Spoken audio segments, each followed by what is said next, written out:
The crystal chandeliers of the Plaza Hotel shimmered like frozen stars, scattering light across the ballroom in perfect symmetry.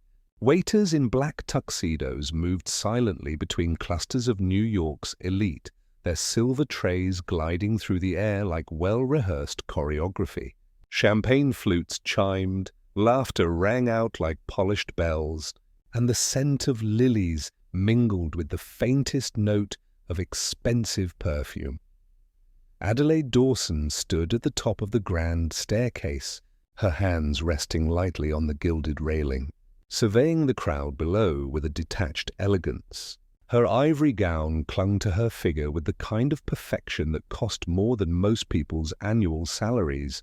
Diamonds sparkled on her ears, though she knew they were borrowed. Everything tonight was borrowed. The jewels, the dress, even the future she was being forced into. Somewhere among the sea of powerful men and women was Curtis Sterling, the man she was supposed to marry. Her father's voice echoed in her mind like an unshakable bell. "You're not just marrying a man, Adelaide. You're saving the company." She exhaled slowly, her fingers tightening around the railing for a brief second before she straightened her back and glided down the staircase like a queen entering her court.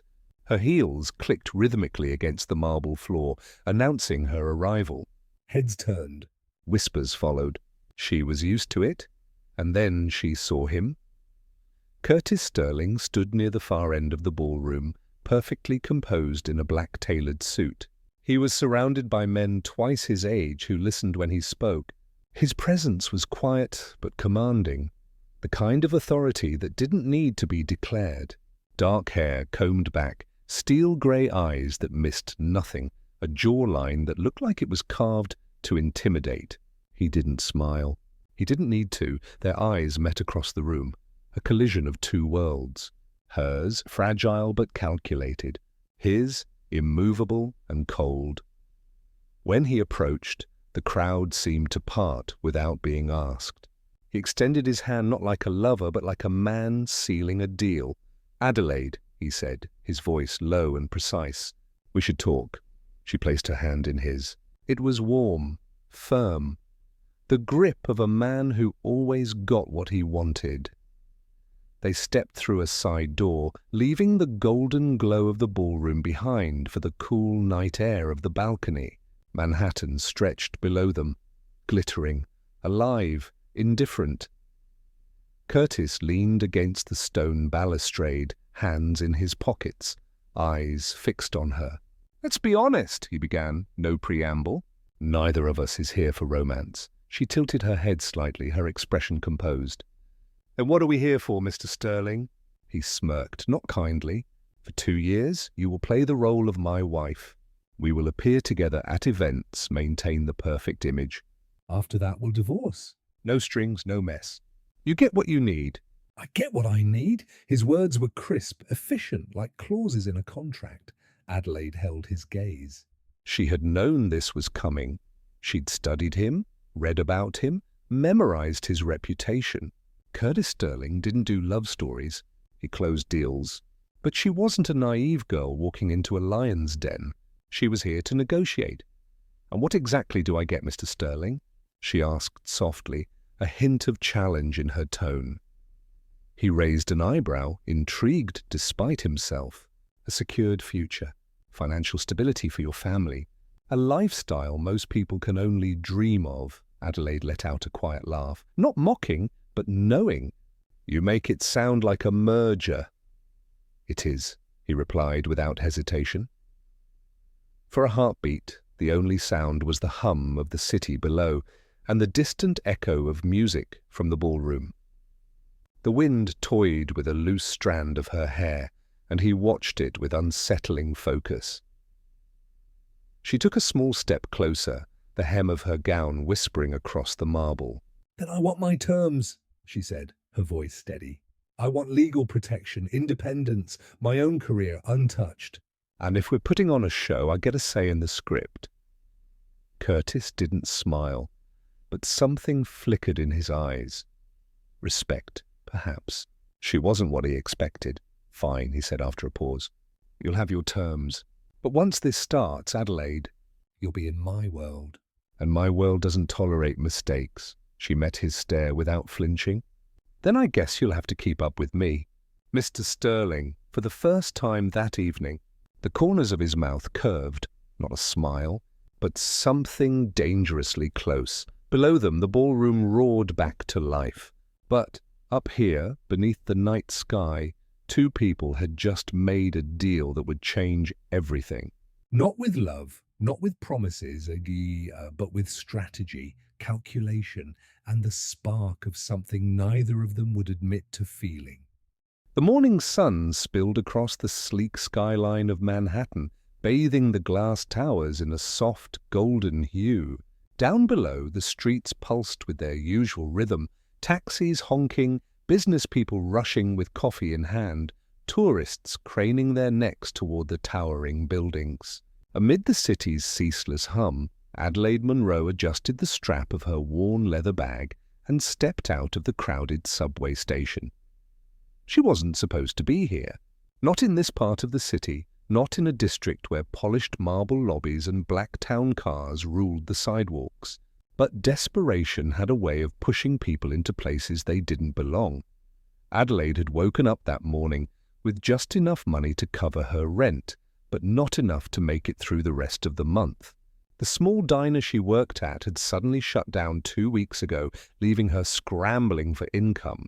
When she stumbled across a temporary administrative position posted by Langley Enterprises, one of the city's most powerful conglomerates, she applied without expecting to hear back.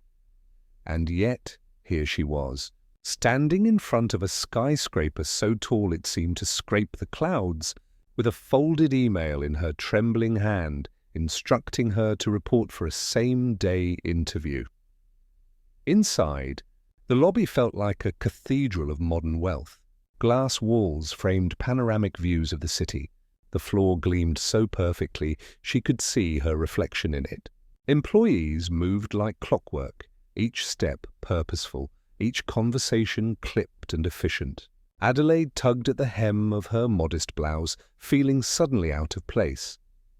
She approached the front desk, where a sharply dressed receptionist looked up with a polite but distant smile. "Good morning. How may I help you?" I'm here for the administrative assistant interview." Adelaide Monroe, the receptionist, tapped swiftly on the keyboard, then nodded. "Yes, Ms. Monroe. Please take the elevator to the 35th floor. Someone from HR will meet you." Adelaide murmured a thank you, her heart thudding against her ribs as she stepped into the elevator. As the doors slid shut, she inhaled deeply, willing herself to keep calm. Little did she know, at that very same moment, Curtis Langley was returning from a board meeting overseas. His private jet had touched down less than an hour earlier, but he'd insisted on coming straight to headquarters. Curtis wasn't the type to leave things to chance. His company demanded his presence, his sharp mind, his unyielding control. At 32, Curtis was the CEO of Langley Enterprises, a man whose name alone carried weight in every corporate circle from New York to London. Known for his precision and relentless work ethic, he was both admired and feared. But beneath the tailored suits and icy exterior lay a man, carrying a wound he'd never allowed anyone to touch, a betrayal that had shaped the ruthless way he ran his empire. As he stepped through the executive entrance, his assistant hurried beside him, listing meetings, numbers, and names. Curtis barely responded, his focus razor-sharp, his stride commanding. But when the elevator doors opened on the 35th floor, his path unexpectedly intersected with Adelaide's. She was stepping out at the same time he was stepping in. Her shoulder brushed his suit jacket in a nervous, accidental bump. Papers flew from her hands, scattering across the polished floor like startled birds. I'm so sorry," she gasped, kneeling to gather them. Curtis looked down, slightly irritated by the interruption. But when his eyes met hers, something shifted. Just a flicker, almost imperceptible. She wasn't like the women he usually encountered in his world. No designer clothes, no calculated charm. There was a raw honesty in the way her hands trembled as she scrambled to collect her papers. His assistant bent to help, but Curtis raised a hand. "It's fine," he said curtly. Then, surprising himself, he stooped to pick up a stray document near his shoe and handed it back to her. "Thank you," Adelaide murmured, cheeks flushed. She stood quickly, clutching the papers to her chest, eager to disappear into the nearest hallway. Curtis watched her go, a frown creasing his brow. Something about her felt unusual, unplanned. And Curtis Langley despised anything that disrupted his carefully controlled world. Meanwhile, Adelaide entered the HR office, still shaken from the encounter. She didn't recognize him, not yet. To her, he was just a tall, intimidating man in a $1,000 suit. But the HR coordinator whispered to another staffer after she left, "Did you see that? She bumped into Curtis Langley and lived to tell the tale." Upstairs, in his glass-walled office, Curtis couldn't quite shake the image of the young woman with nervous eyes. He had meetings to run, contracts to sign, but a stray thought kept circling back to her. It wasn't attraction, at least that's what he told himself. It was curiosity, and Curtis Langley always found a way to satisfy his curiosity. For Adelaide, the interview went by in a blur of questions, polite smiles, and formalities she wasn't used to. As she left the building hours later, she allowed herself a small exhale of hope. Maybe, just maybe, this was the break she needed. She didn't yet realize that today was the day her life quietly brushed against the orbit of one of the city's most powerful men, and nothing would ever be the same again. The first day Adelaide walked through the gleaming glass doors of Langley Corporation, she felt as if she had stepped into a different universe. Everything from the marble floors that reflected the morning sun to the hushed efficiency of employees in tailored suits reminded her that she didn't belong here. Her temporary badge hung around her neck, like a quiet disclaimer. She's only passing through. The receptionist gave her a practiced smile and handed her a folder. Administrative support, 12th floor. Good luck, miss. Monroe. Adelaide inhaled deeply, squared her shoulders, and took the elevator up. The air changed as the doors opened. Conversations here were clipped, eyes sharp, movements precise. She found her assigned desk, a small, tidy corner near the pantry, and tried to steady her nerves. By mid-morning, she realized this world ran on unspoken rules. Assistants didn't talk too loudly. No one left their desks without purpose. Every smile seemed rehearsed. She was still trying to find the supply cabinet when a crisis broke out 2 desks away. The printer jammed minutes before a board presentation. Everyone froze, glancing at each other, unwilling to take responsibility. Adelaide stepped forward without thinking, flipped open the tray, and cleared the jam in 30 seconds. She handed the freshly printed documents to the flustered assistant with a soft, "Here, you'll make it in time." She didn't notice the tall figure leaning against the glass partition nearby. Curtis Langley had stepped out of a meeting to take a call when he saw the scene unfold. He expected someone to panic or at least delay. Instead, he saw the new temp, hair pulled back neatly, sleeves rolled up, handle the situation with quiet competence. His assistant's voice broke his focus. "Mr. Langley, the conference room is ready." Curtis nodded absently, eyes lingering a second longer on Adelaide before he turned away. Throughout the day, their paths crossed indirectly. Adelaide held the elevator door open for a senior director without realizing Curtis was standing 2 steps behind. She passed through the lobby with a stack of folders just as he came out of a strategy session, her focused expression catching his attention again. It wasn't attraction, at least not in the way he understood it. It was curiosity. The Langley building was full of people trying to be noticed. This girl was the only one not trying, and somehow she stood out more. By the 3rd day, whispers began circulating. "Have you noticed the CEO keeps passing by the admin floor? He's never down here unless something's up. Who's the new girl? Adelaide remained blissfully unaware of the growing speculation. She was too busy memorizing filing systems, keeping up with endless tasks, and convincing herself she could handle this job for 2 months. Meanwhile, in his office overlooking the skyline, Curtis reviewed the list of temporary hires with his HR director. His pen hovered over Adelaide Monroe's name longer than he intended. "She's on a 2-month contract," the HR director explained. "We can renew if needed," Curtis tapped the paper thoughtfully. "Renew it. Extend to 6 months." Quietly, the director blinked. "Understood, sir." Curtis didn't offer a reason. He didn't have one. But as he turned back to the window, the image of her calmly fixing that printer flickered in his mind. Interesting, he thought. Very interesting. Downstairs, Adelaide clocked out late, exhausted but proud she'd survived.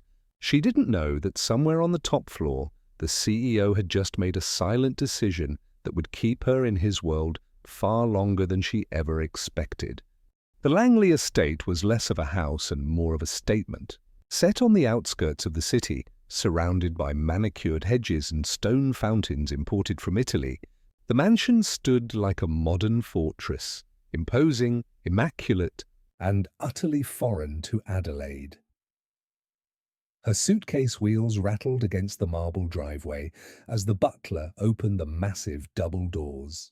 The moment she stepped inside, the scent of polished wood and fresh lilies hit her, along with the silent gaze of several house staff lined neatly by the staircase. This isn't a home, she thought. It's a boardroom dressed as a palace. Curtis appeared at the top of the grand staircase, suit jacket casually draped over his shoulder, shirt sleeves rolled up just enough to look effortless. He descended with the quiet authority of a man used to commanding every room he entered. "I assume the guest room is ready," Adelaide said before he could speak. Her tone calm but assertive, his brows lifted slightly. "You mean the master suite?" "I'm not sharing a room with someone I barely know, Mr. Langley," she replied smoothly. "Even if we're married on paper." "Guest room will do." It wasn't defiance. It was negotiation. Right from the start, within hours of arriving, Adelaide requested a household financial briefing. The butler hesitated, clearly unaccustomed to anyone questioning the way things ran.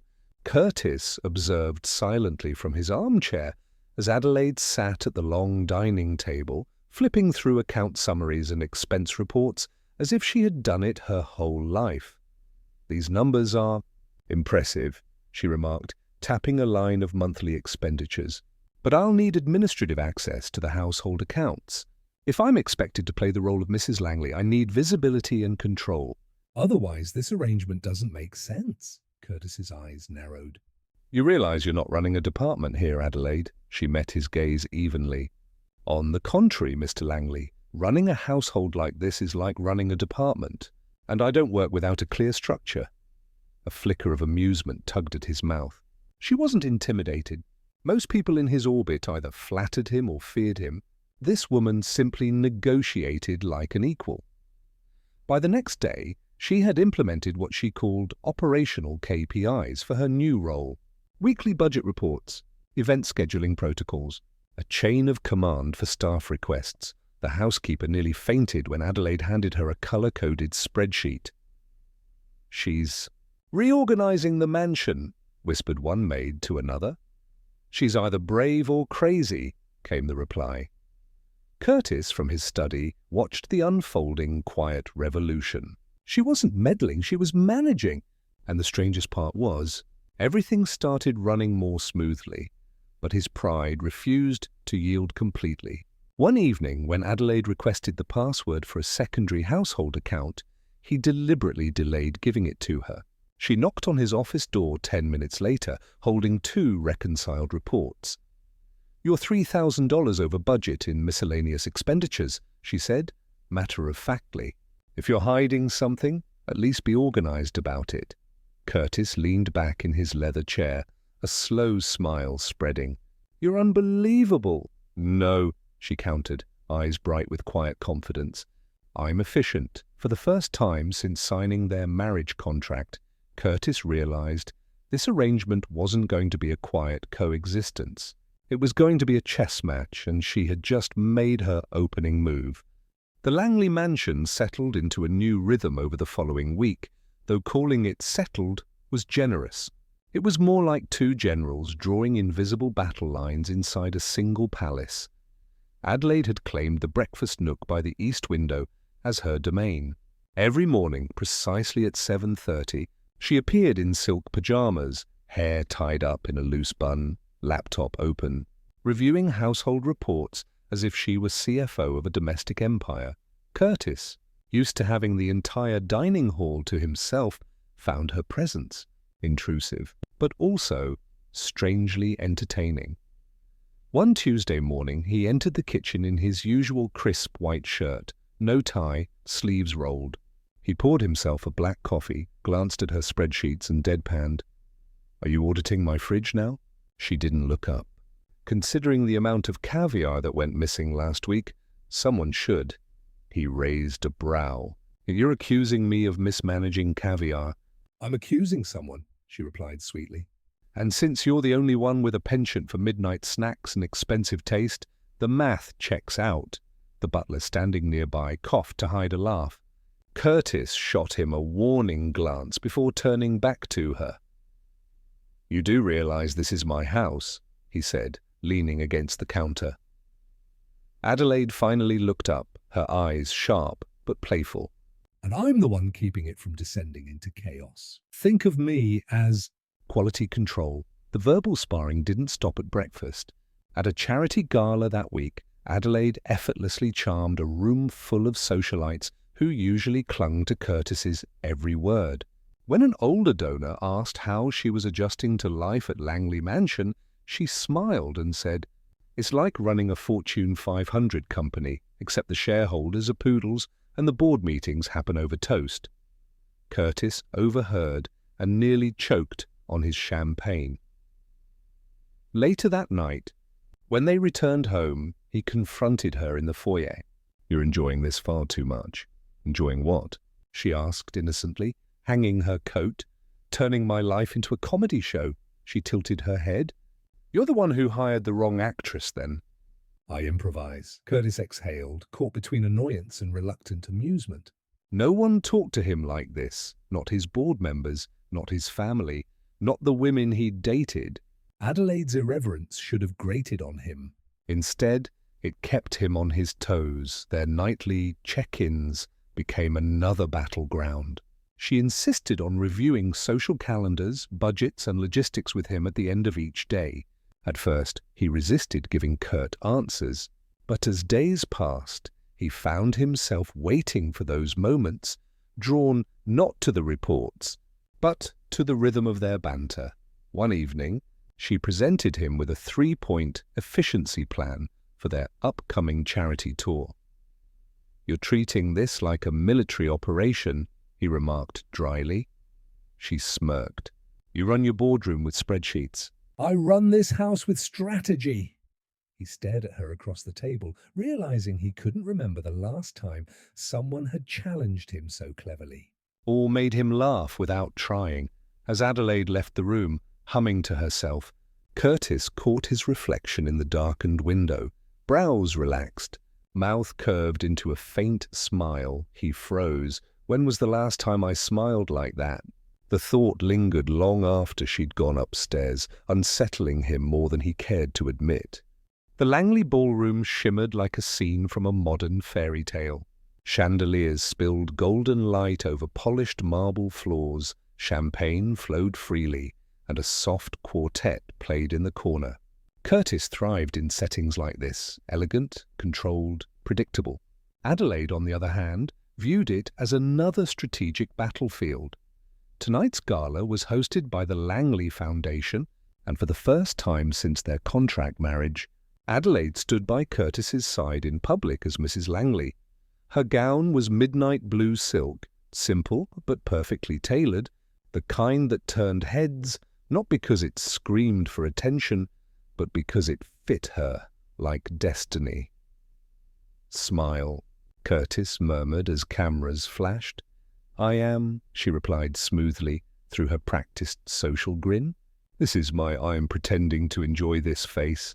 His lips twitched almost imperceptibly. It was becoming a habit. The night was proceeding as expected. Introductions, polite conversation, a few subtle power plays, until the room seemed to shift. It wasn't loud or sudden. It was the way conversations paused mid-sentence, how heads turned toward the entrance, like a ripple in still water. Vivian Blake had arrived. She floated into the ballroom in a cream-colored gown that draped around her like mist, her hair swept up in a classic chignon, diamonds glinting at her ears. Everything about her exuded poise, the kind that came from old money and effortless beauty. She was the type of woman society adored, graceful, well-bred, and familiar. And to Curtis, she was the past.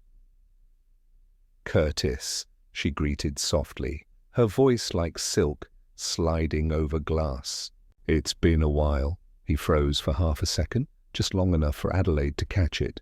A flash of something unguarded passed through his eyes, nostalgia, maybe warmth. Then his usual composed smile snapped back in place. "Vivian," he replied evenly. "Welcome back." They fell into conversation effortlessly, the kind that spoke of shared history, private jokes, unfinished sentences, looks that said more than words. Adelaide stood beside Curtis, polite smile, fixed like armor, observing everything. "So you're Mrs. Langley?" Vivian turned to Adelaide at last, eyes gleaming with the kind of gentle curiosity that wasn't quite innocent. "I've heard so much about you." Adelaide matched her smile without blinking. "All good things, I hope." "Of course," Vivian replied smoothly. "Curtis and I go way back. He's always had a soft spot for tradition." The implication hung between them like perfume, sweet, intoxicating, and just a little suffocating. Curtis cleared his throat. "Vivienne and I grew up in the same circles. Our families were close." "Childhood friends?" Vivian added, almost wistfully. Adelaide didn't miss a beat. "How lovely." "I've always admired people who can stay in each other's lives so long." It's rare. Her tone was warm, her eyes calm. But inside, her mind was cataloguing every glance Curtis exchanged with Vivian. He leaned slightly closer when she spoke. His smile softened at her laugh. It wasn't dramatic, but it was different. Different from the sparring banter he shared with Adelaide. Later that night, as Adelaide mingled with donors, she caught sight of them across the ballroom, Curtis and Vivian standing near the balcony, away from the crowd. Their conversation was low, intimate, not romantic, but steeped in familiarity. Vivian placed a delicate hand on his sleeve, and he didn't immediately step away. Something twisted in Adelaide's chest, not jealousy exactly, but something sharp and unfamiliar. For weeks she had treated this marriage like a game, a contract, job. But seeing Curtis with someone who mattered to him made her acutely aware of the lines they hadn't drawn. "Mrs. Langley," a board member called cheerfully, snapping her out of her thoughts. She turned, offering her best practiced smile again, but her eyes flicked back to the balcony. Vivian laughed at something Curtis said, tilting her head the way women do when they know they're the center of attention. Curtis's expression softened further. It was subtle, but Adelaide caught it. She took a slow sip of champagne, hiding the faint sting behind the cool crystal. So that's the woman, she thought. The one who held his heart before this charade began. But Adelaide wasn't the type to wilt. She watched, she measured, she learned. If Vivian Blake was a chapter from his past, Adelaide intended to make sure she wasn't the epilogue. The night drew to a close with polite farewells, camera flashes, and promises of future collaborations.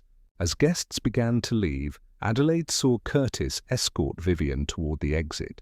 Their steps were synchronized, like two people who'd walked that path many times before.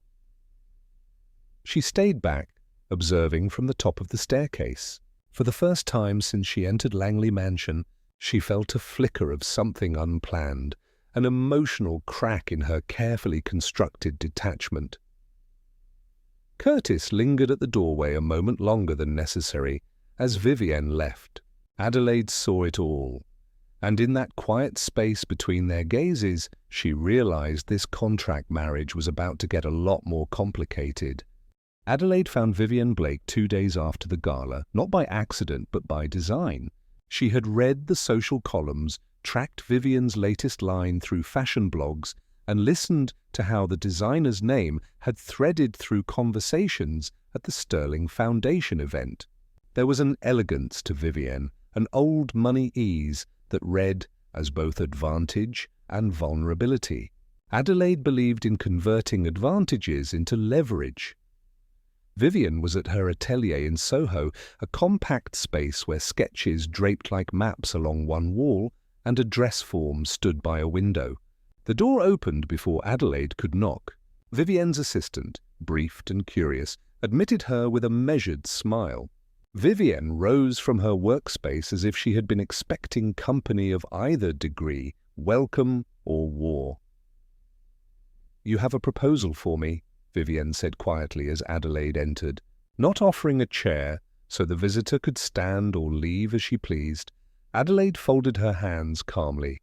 "A partnership," she said, "a capsule collection for the Sterling Foundation's autumn charity auction. You design, we provide the platform and the philanthropic narrative. We market it to high-net-worth donors and cultural institutions. We donate proceeds to a cause you choose. Full creative credit. Full transparency."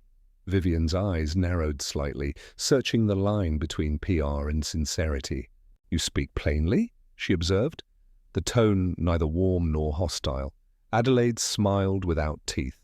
"I speak effectively. I'm not here to play social games. I am here to create a beneficial enterprise. You get visibility and a clear story for your brand. The foundation gets fundraising capital. Curtis, well, he keeps the philanthropic optics intact." At the mention of Curtis, Vivienne's expression shifted, a quiet ripple of emotion that Adelaide catalogued without comment. "Is this about Curtis?" "Partly," Adelaide admitted evenly.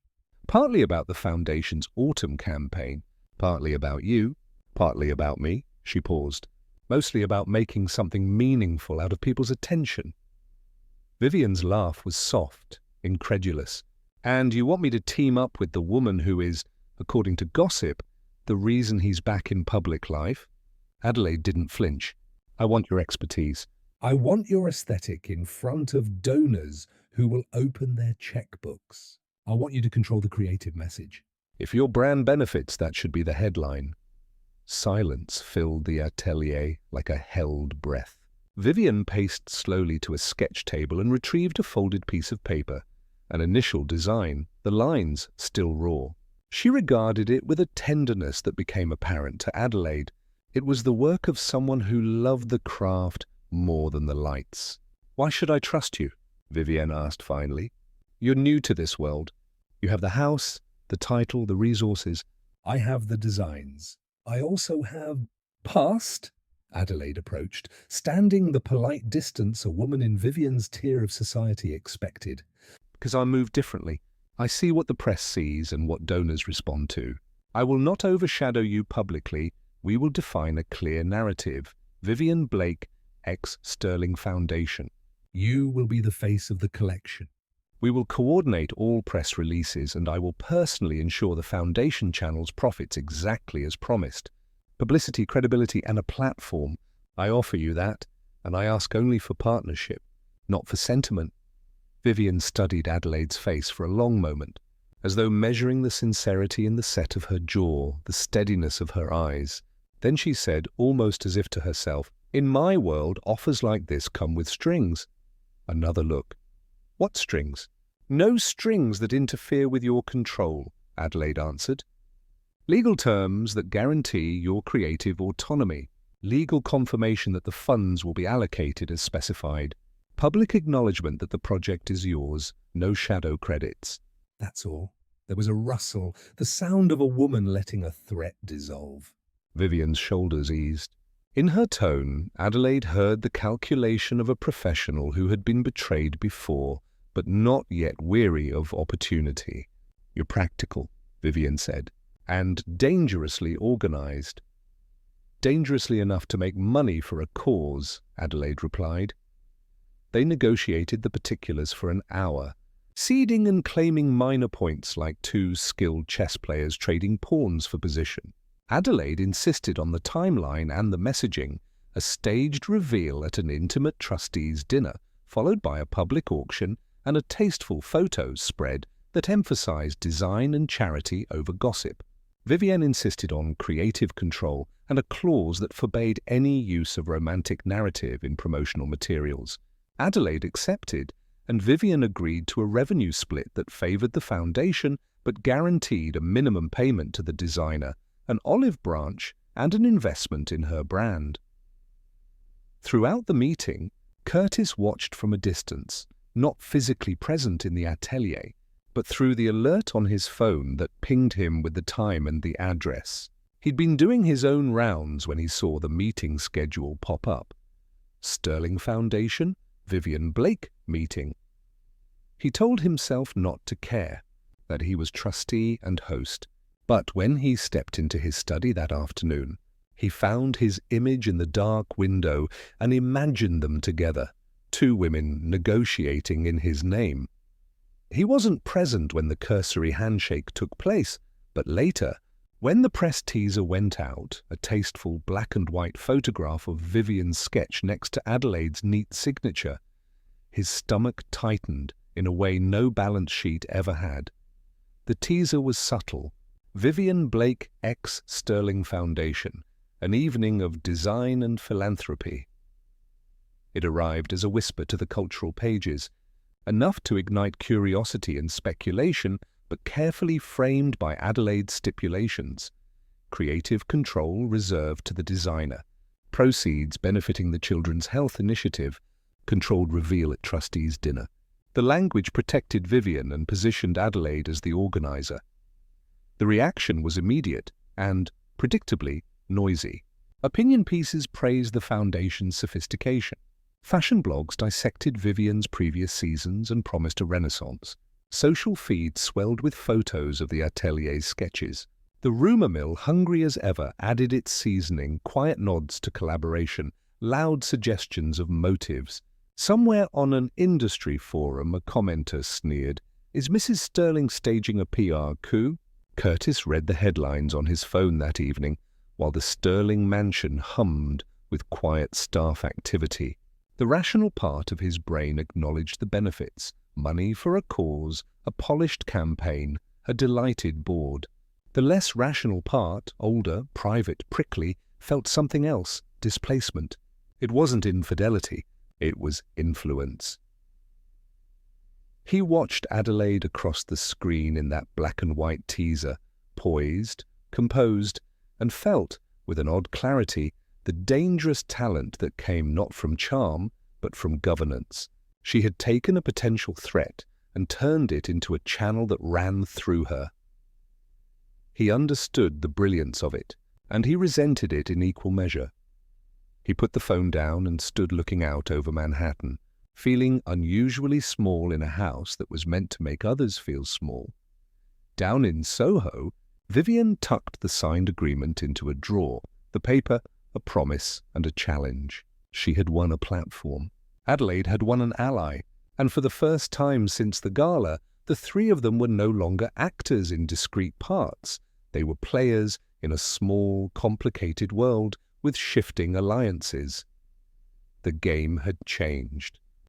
The Sterling family estate sat just outside Greenwich, Connecticut, a sprawling Georgian mansion wrapped in ivy and history. It was the kind of house that didn't merely exist, it commanded.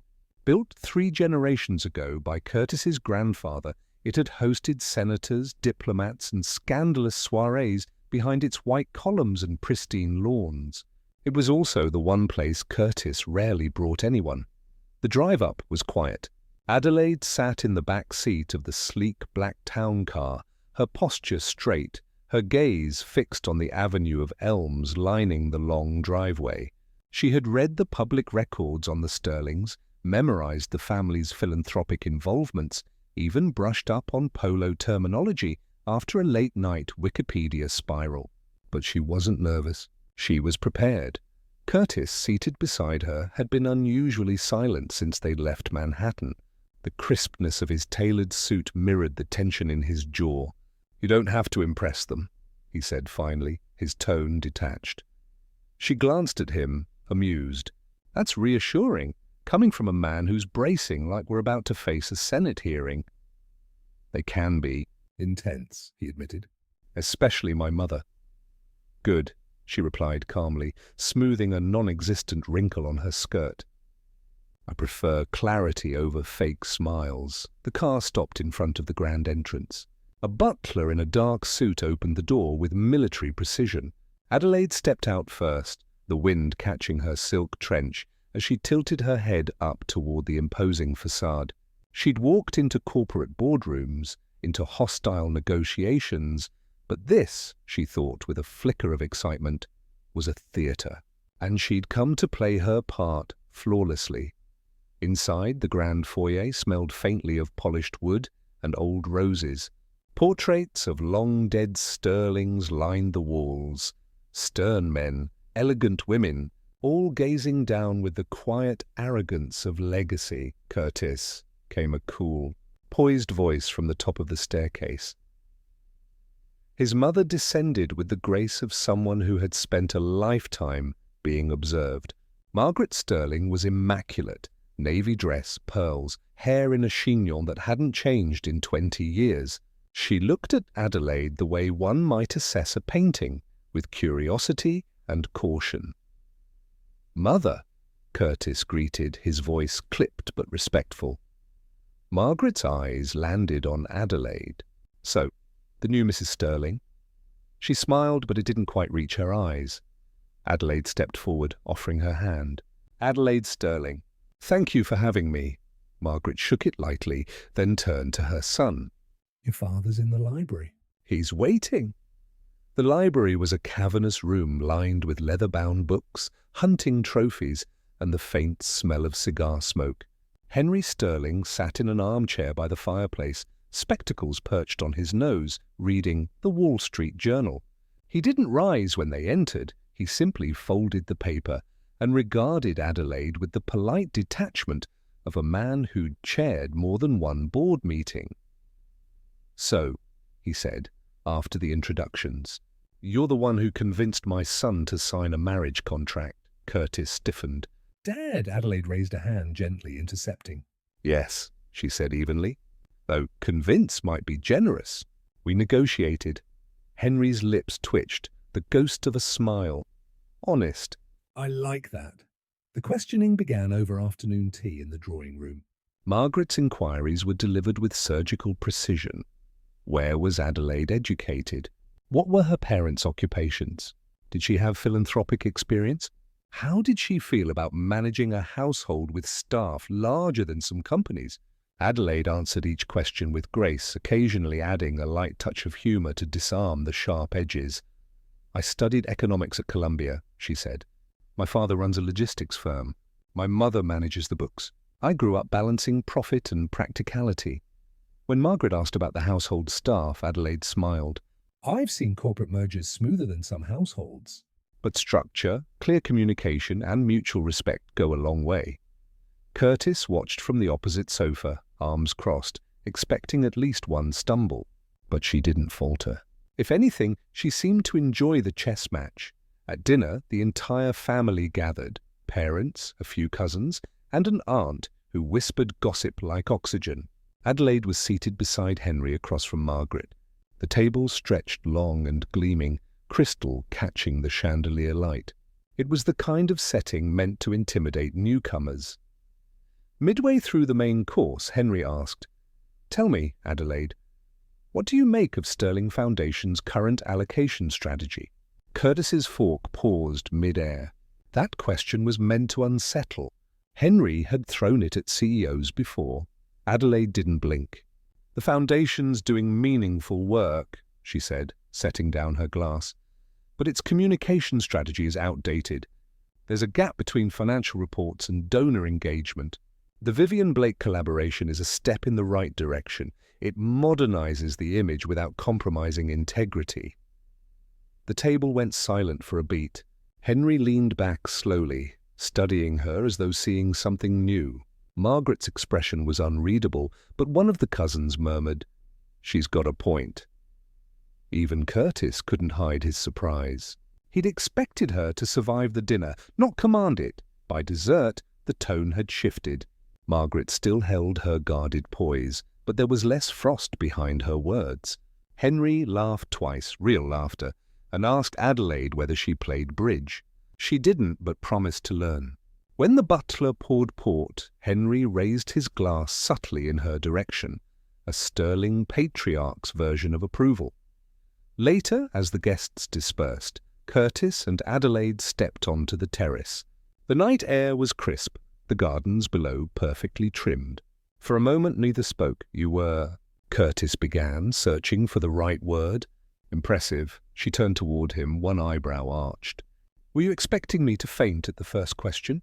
"I was expecting my father to eat you alive," he admitted. She chuckled softly. "I don't get eaten easily." He looked at her then, not as an actress in a contract marriage, but as someone who had just shifted the balance of his family's dynamic in a single evening. A strange mix of pride and unease coiled in his chest. Inside, Henry Sterling was saying to his wife, "She's sharp." "I like her." Margaret didn't reply immediately. Her gaze lingered on the darkened terrace, where their son and his contract wife stood side by side beneath the stars. "She's different," she murmured. "Let's see how long that lasts." For the first time since the marriage began, Adelaide had walked into the lion's den of the Sterling estate, and walked out not merely unscathed, but respected. And Curtis, who'd always navigated his family alone, found himself wondering whether she had just become indispensable. The night sky over the Curtis estate shimmered with soft gold as the evening gala drew to a close. Chandeliers sparkled inside the ballroom, reflecting off champagne flutes and polished marble floors. Adelaide stood at the top of the staircase, her hand resting lightly on the banister, watching the last of the guests leave in sleek black cars that lined the long driveway. She wore a midnight blue gown that hugged her figure and cascaded down like liquid silk. Her hair was swept into an elegant updo, a few loose strands framing her face, softening her sharp, calculating aura. Tonight had been a social battlefield, but she had handled every guest, every veiled insult, every probing question with poise and precision. Behind her, Curtis approached, his suit immaculate as always, his steps silent against the floor. "Satisfied with your performance?" he asked, his voice calm but edged with something unfamiliar, almost teasing. She turned slightly, lifting her chin. "It's not a performance if it's flawless," she replied. "I'd say I handled your business partners better than you did." He let out a short, low laugh, something rare and disarming. "I'll admit you were impressive tonight." She arched an eyebrow. "That almost sounded like a compliment, Mr. Stone." "It was," he said, stepping closer, the faint scent of his cologne wrapping around her. There was a pause, a quiet stretch of space between them where neither moved, yet everything seemed to shift. Curtis had always been the picture of control, detached and calculated, but lately he found his gaze lingering on her longer than intended. He noticed the way she handled people, not just with intelligence, but with a grace that made it look effortless. At dinner earlier, when a particularly snide board member tried to belittle her, she had sliced through the insult with wit so sharp that even Curtis had to stifle a grin. And when his mother subtly tested her with probing questions about family, Adelaide answered with sincerity that won the woman over in minutes. It unsettled him, in the best and worst ways. As the house quieted, Adelaide made her way to the terrace for some air. The garden lights shimmered against the night, casting a warm glow on the stone pathway. She leaned on the railing, exhaling slowly. She wasn't supposed to care what his family thought of her. She wasn't supposed to care at all. This was a job, a contract. And yet, when his mother gently touched her arm earlier and said, "You fit here, dear," something warm had spread through her chest that she couldn't easily dismiss. Cold? Curtis's voice broke her thoughts. She turned to see him holding a light shawl. Her brows lifted slightly. "You're full of surprises tonight." "Don't make a big deal out of it," he muttered, draping it over her shoulders before she could protest. His hands brushed her arms briefly, just enough to send a small, unexpected shiver down her spine. She covered the reaction with a wry smile. "I wasn't going to." They stood there in silence, side by side, the kind of silence that wasn't awkward, but full of unspoken things. Curtis glanced at her profile, the way the soft lights framed her face, and something tightened in his chest. She wasn't just a temporary fixture in his house anymore. She had woven herself into the fabric of his days, in the way she reorganized his chaotic schedule without asking, the way she talked to his staff with both authority and warmth, the way her laughter filled empty halls that used to echo. Earlier that week, when one of his competitors had made a sly remark about buying himself a beautiful wife, Curtis had reacted without thinking, coldly, sharply, making it clear that no one had the right to speak about Adelaide that way. The look of quiet surprise on her face afterward had lingered with him for days. "Why did you defend me like that?" she had asked that night. "Because you're my wife," he had answered simply. She hadn't replied, but her heart had skipped in a way she didn't like to admit. Now, on the terrace, as the night wrapped around them, Adelaide found herself watching him when he wasn't looking. She had always prided herself on her ability to stay detached, to keep her feelings locked away where no one could touch them.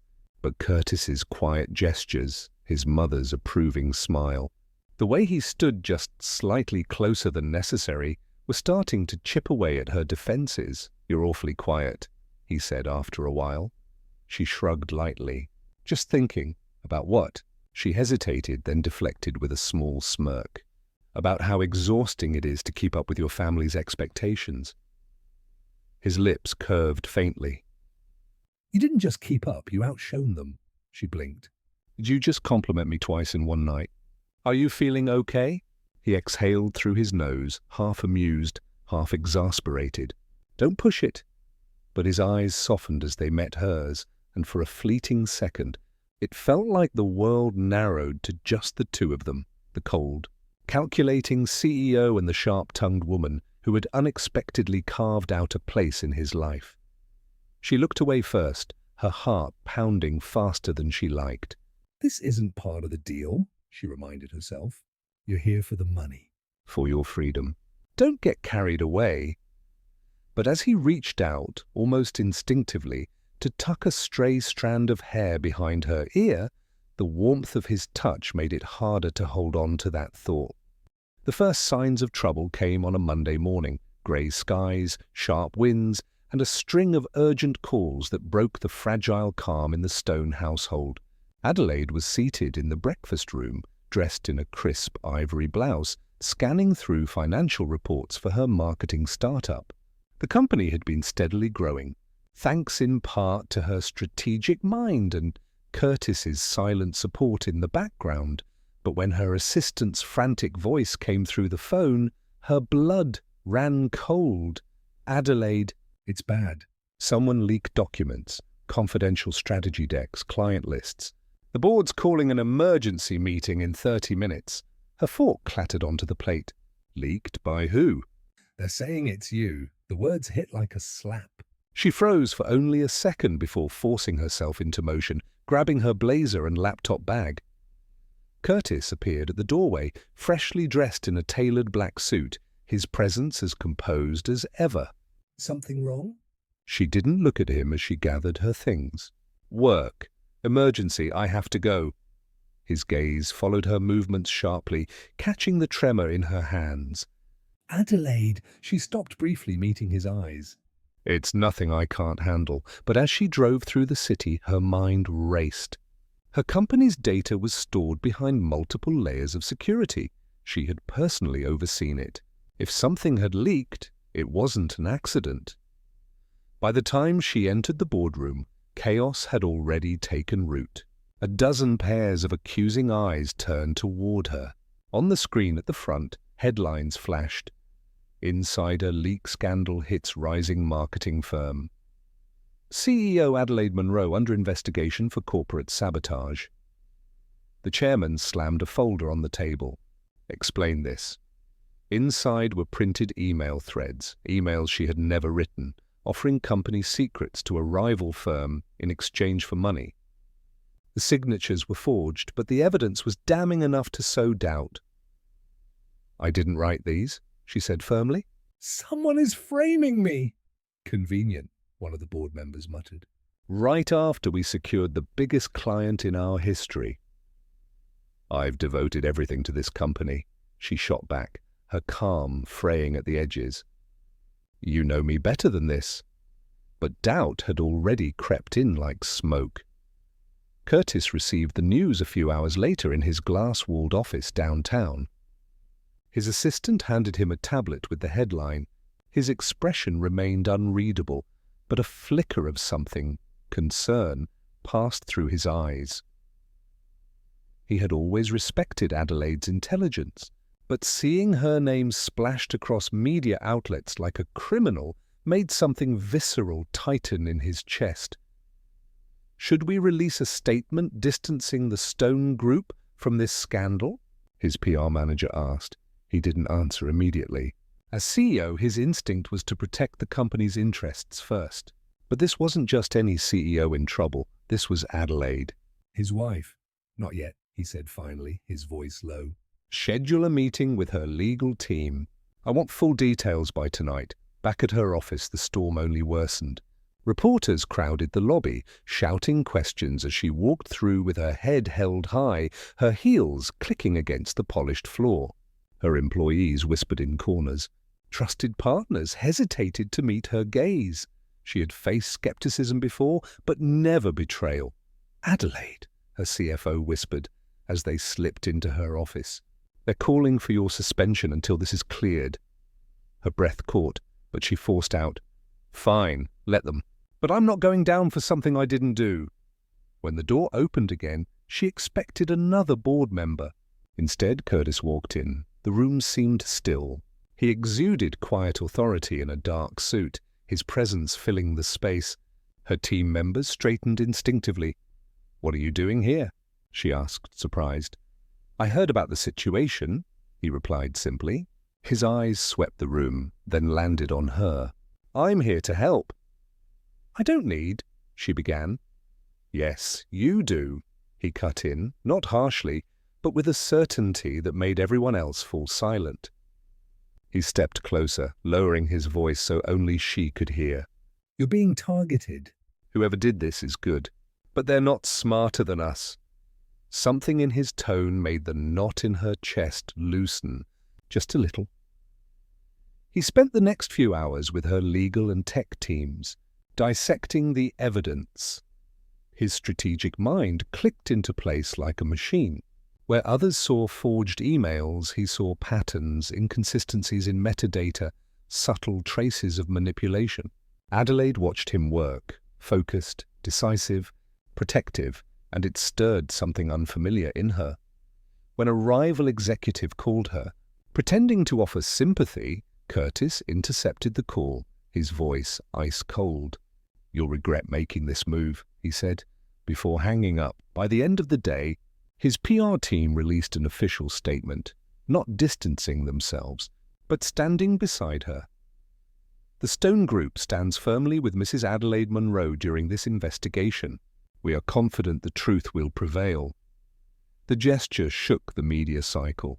Investors hesitated to attack her company further when Curtis Stone himself had publicly aligned with her. Late that night, after hours of strategy meetings, Adelaide sat alone in the darkened conference room. Curtis entered quietly, 2 cups of black coffee in hand. You didn't have to do that, she said softly, staring at the skyline outside. I know, he replied, handing her a cup. But I wanted to. For the first time in days, her defenses cracked. I didn't realize how exhausting it is to fight when everyone's already decided you're guilty. He leaned against the table beside her. Then don't fight alone. The simplicity of his words lodged deep inside her. She wasn't sure when he'd stopped being just her contractual partner. But at that moment, she felt the shift clearly. The storm reached its peak on Thursday afternoon.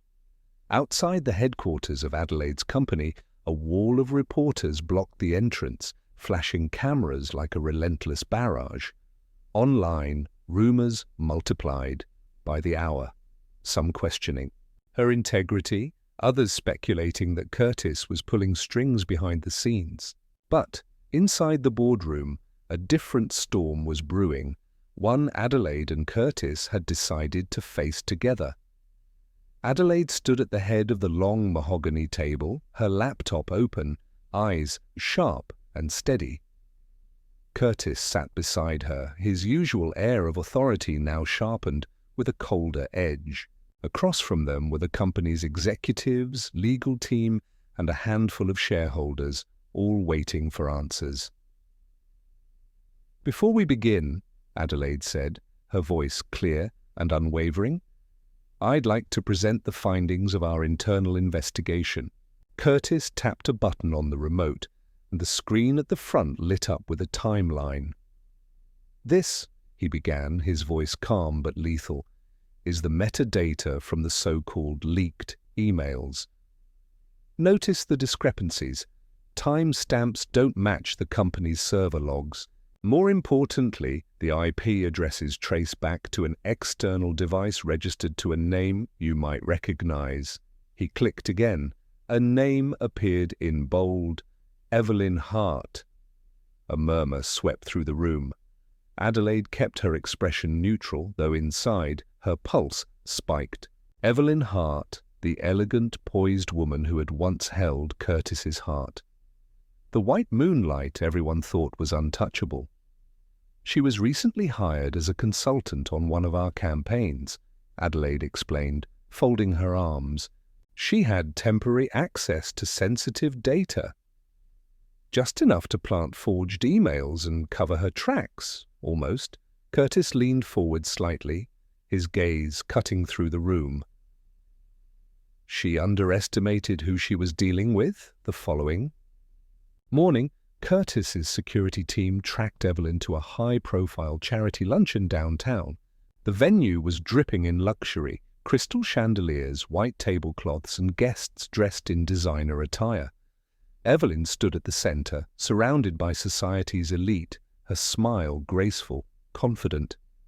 That confidence cracked when Curtis and Adelaide walked in together. Every eye in the room followed them. Curtis in his tailored charcoal suit, Adelaide in a sleek black dress that exuded quiet power. They were no longer just a contractual couple, they looked like a united front. "Curtis," Evelyn greeted, her voice silky, as if nothing had happened. "Adelaide, what a surprise." "Not really," Adelaide replied smoothly. "We needed to talk." Curtis's tone was polite, but his eyes were ice. "In private." They stepped into a side lounge. The moment the door closed, Adelaide placed a folder on the table. "We traced the leaks, Evelyn, straight to your device." Evelyn's smile faltered for the first time. "I don't know what you're talking about." "Don't," Curtis said, his voice low, dangerous. "I've seen enough betrayals to recognize one. You targeted her because you thought I'd protect you. Because once I had feelings for you." The silence that followed was deafening. Evelyn's composure cracked just enough for the truth to slip through. "I didn't think she deserved everything handed to her on a silver platter. She doesn't belong in your world, Curtis. She's using you." Adelaide's eyes flashed, but her voice remained cool. "Funny, that's exactly what your bank transfers say about you." Curtis slid a printed bank statement across the table. You accepted payment from a rival firm 2 days before the leak. You sold information you stole, then tried to frame Adelaide to damage her reputation and mine. Evelyn's face drained of colour. You wouldn't. I already did, Curtis cut in. The authorities have the evidence. By the time you walk out of this room, the board and the press will know everything.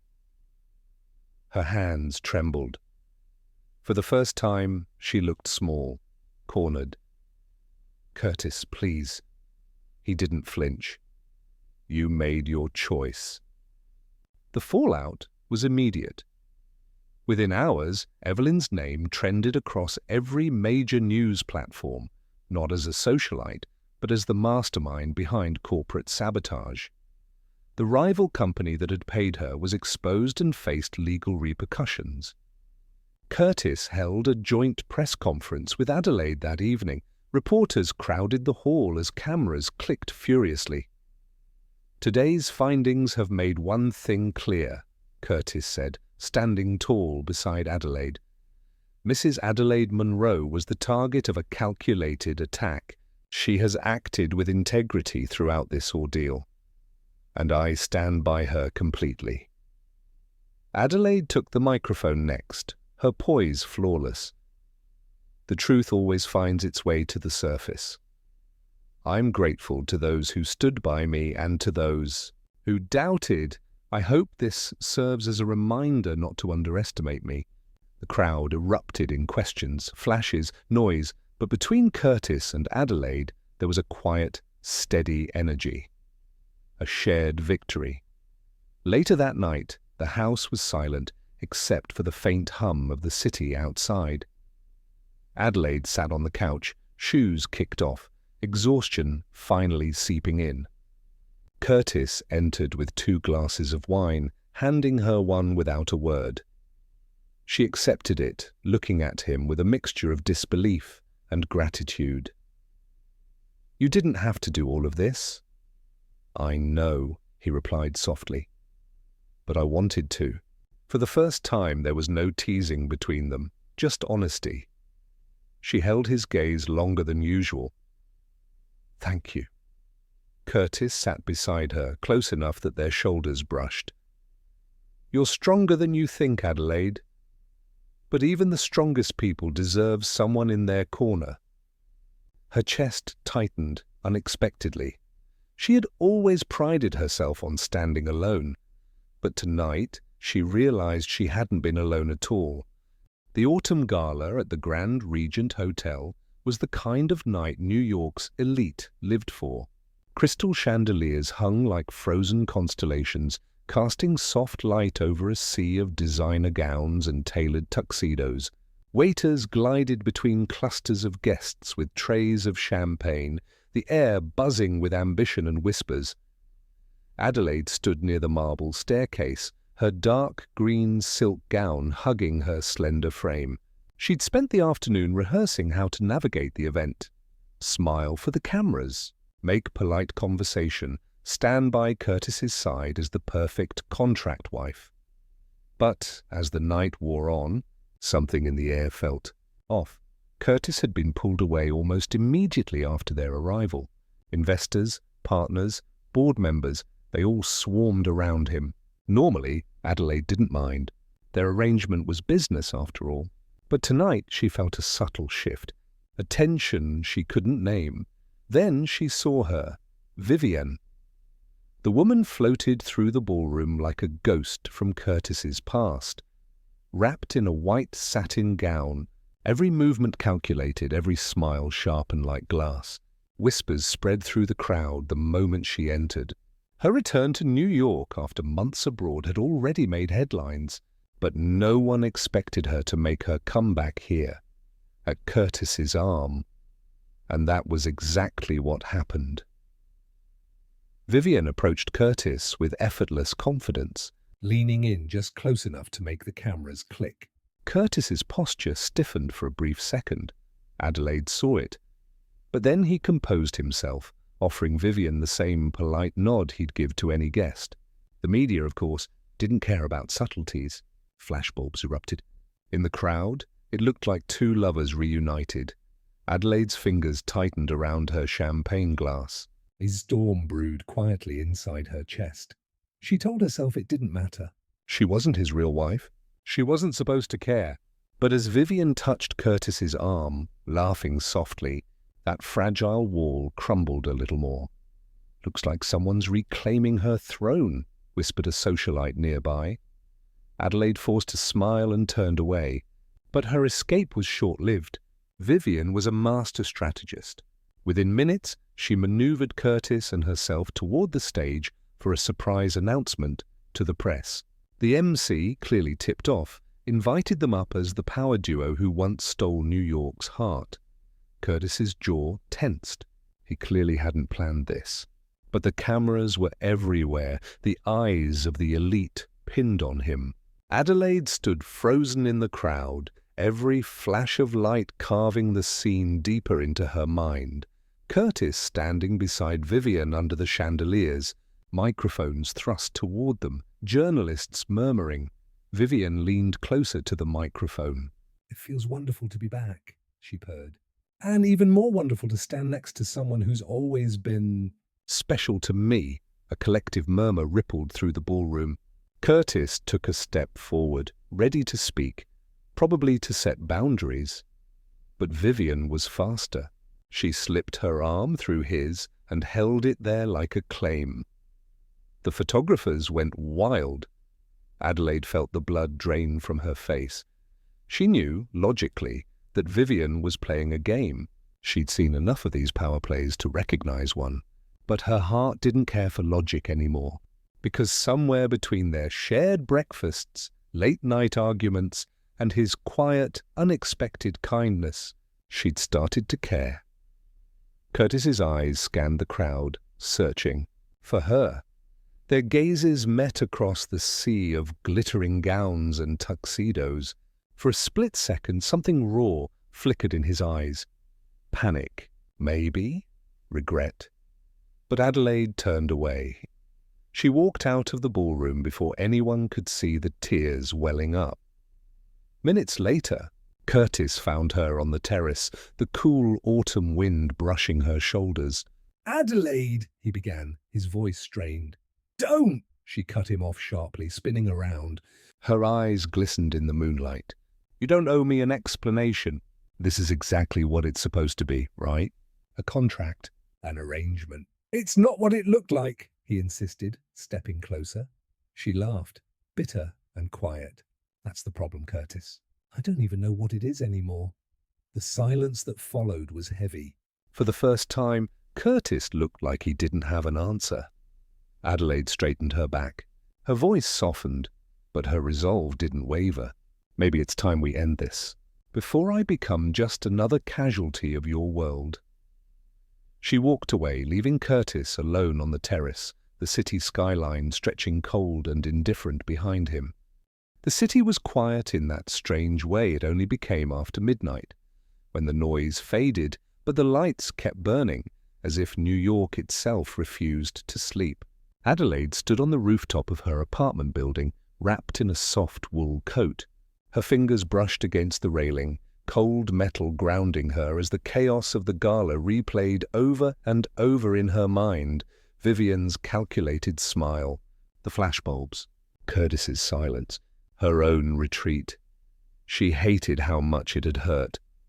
When she'd signed that contract 2 years ago, she promised herself she'd never blur the line.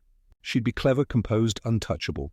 But somewhere between their battles and their unexpected tenderness, the line had faded.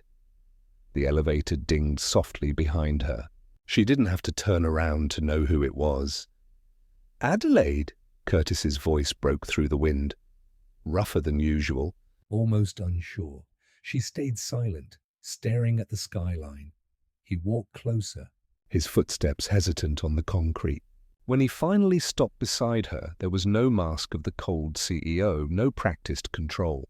Just a man who looked like he'd been running from something. "And finally decided to stop. I should have said something back there," he started. "When Vivian pulled that stunt, I froze. And that's on me." Adelaide let out a short laugh, though it sounded more like a sigh. You don't owe me an explanation, Curtis. This was never supposed to be real. But it is, he cut in, quiet but firm. That made her turn. Curtis's eyes found hers, steady, no longer clouded by pride. Somewhere along the way, this stopped being about the contract for me. I kept pretending it didn't matter, that you were just... A clever deal? But tonight, when I saw you walk away... He exhaled sharply, running a hand through his hair. It felt like someone pulled the ground from under me. Her heart thudded, loud and unsteady. This isn't about Vivian, he continued. She's my past. What I feel for you. It's nothing like what I had with her. With you, Adelaide, it's chaos and clarity all at once. You drive me insane. You challenge me. You make me want to be better. And for the first time in years, I actually want a future that isn't built on power or control. I want it with you. The wind picked up, carrying the weight of his words between them. She looked away, blinking against the sting in her eyes.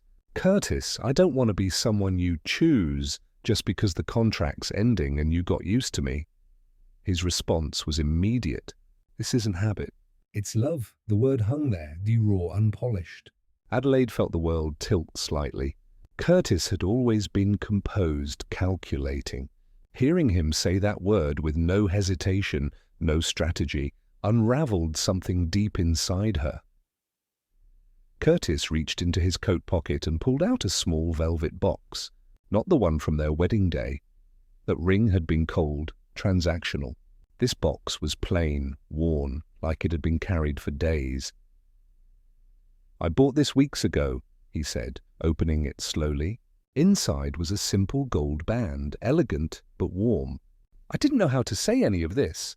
I kept waiting for the right moment, but there isn't one. There's just now. He took a step closer, holding her gaze. Marry me again, Adelaide.